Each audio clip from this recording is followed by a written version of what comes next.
Welcome to the channel where we learn, create, and share. My name is Greg, and in this project video, I'm going to be making this fun picture frame. This video is going to have three interesting areas for you. The first one being, I'm going to be using some less common but very powerful tools within the Lightburn software. You'll also be able to check out the machine that I'll be using. And lastly, you can follow along, and by the end of this video, you'll have this heart-shaped photo frame.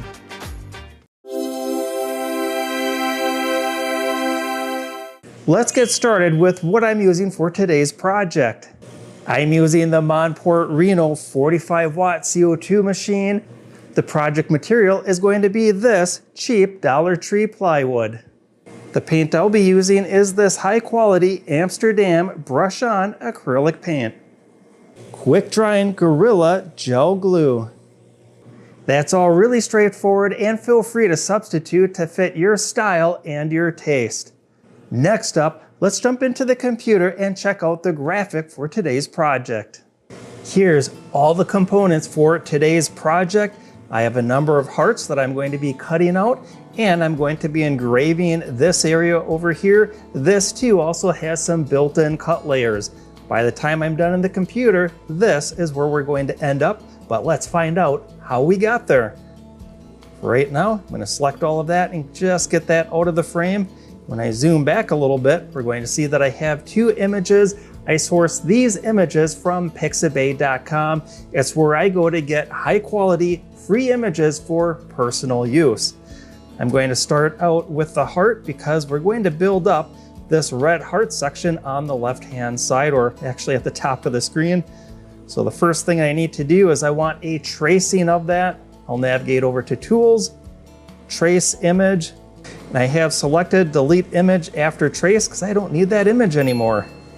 I'm going to resize that right away to, let's say, 2.5 inches. And I'm going to move it over to Red 02 layer. That's what I use in my Lightburn for my cut layers. And just very simply, I'm going to first do an offset. Creates a nice little outline. What I'm looking for is just some softer edges like I've got right there. That looks good. And this is the part that I actually want. And if I wish, I can go back and actually resize that to 2.5 inches. I do recommend starting out with a size that's a nice even number, whether you're using inch or millimeter.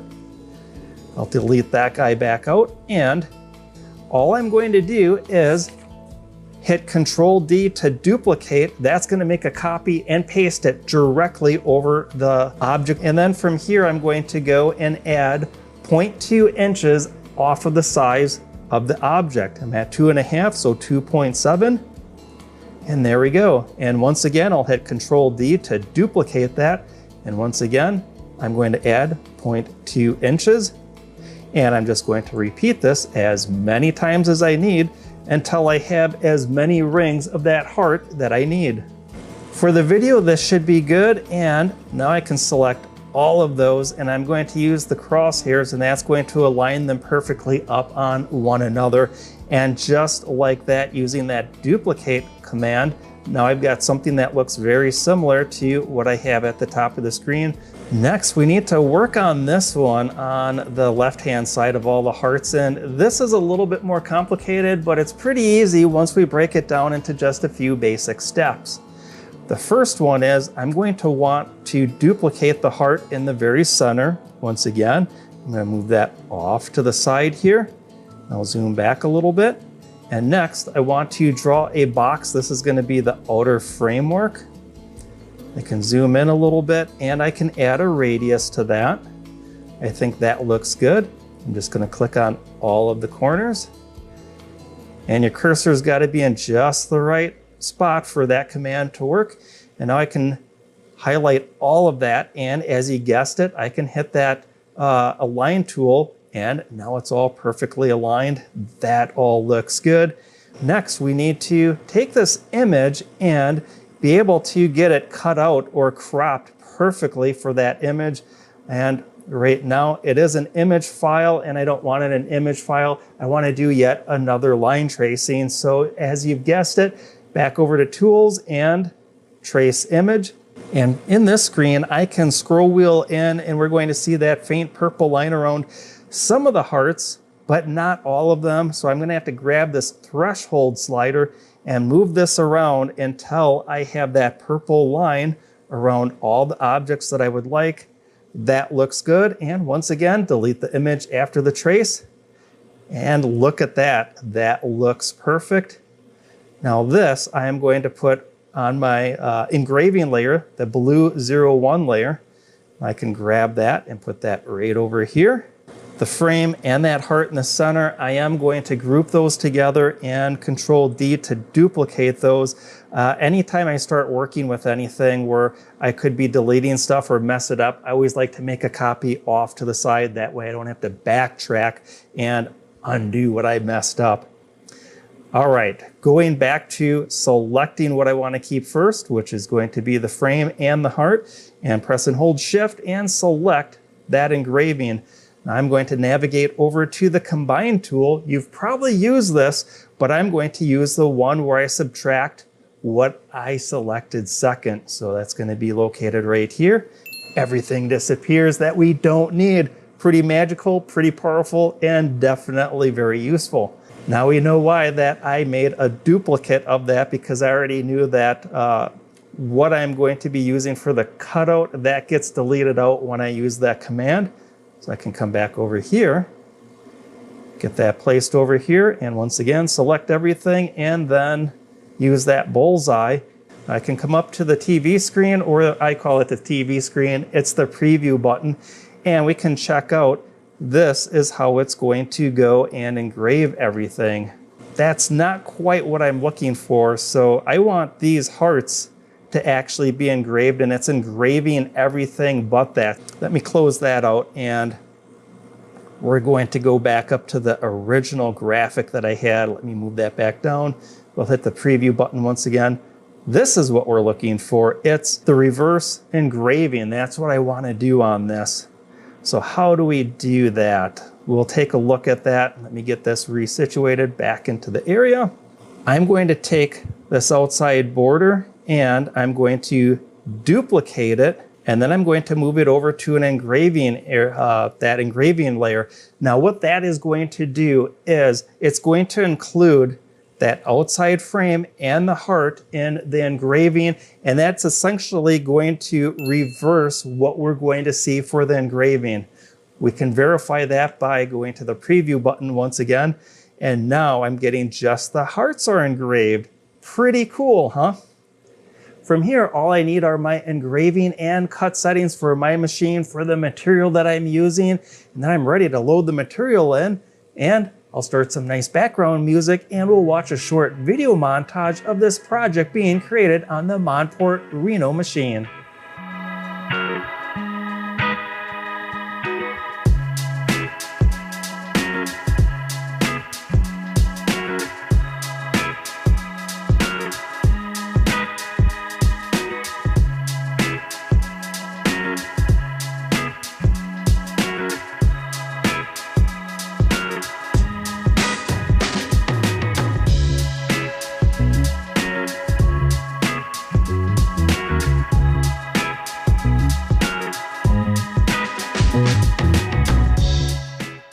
Here's something really cool on the Reno machine. When I send a project out to the controller, that program stays in the controller.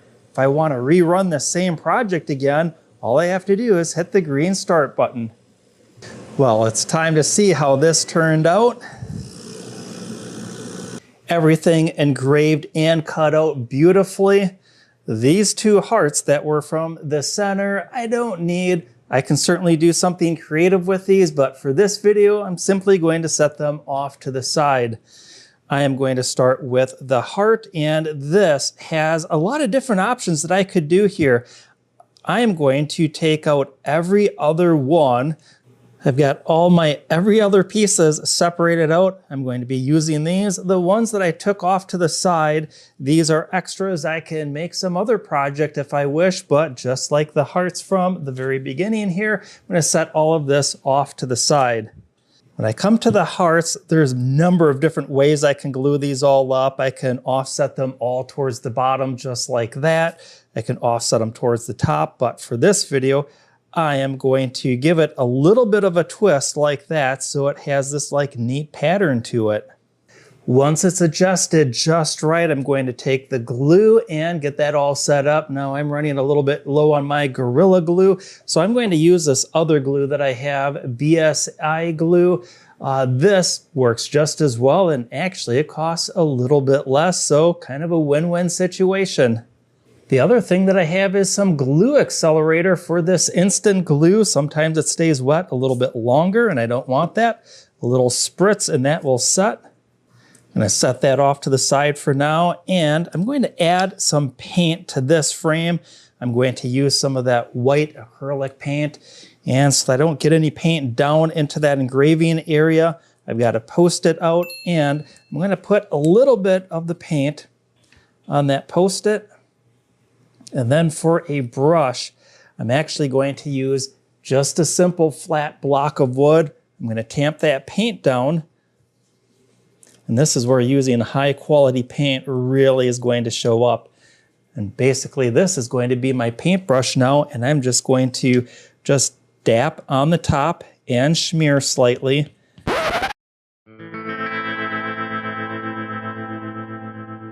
While this first coat dries, I'm going to switch over to the hearts and get these painted red.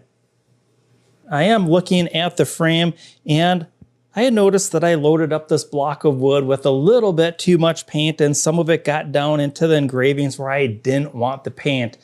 So I think if I did this project over again, what I would do is just start out painting that entire board this white color. That way I'd have all the clean, crisp detail of the engraving that I would look for. So I'm sitting here watching the paint dry, and yep, that's my exciting life. But the more I looked at this piece, the more I'm just really not satisfied with the results of the paint job that I did. So I took my own advice. I grabbed another board, painted it white, engraved it, cut it, cleaned it with some LAs, totally awesome. And now here is the result.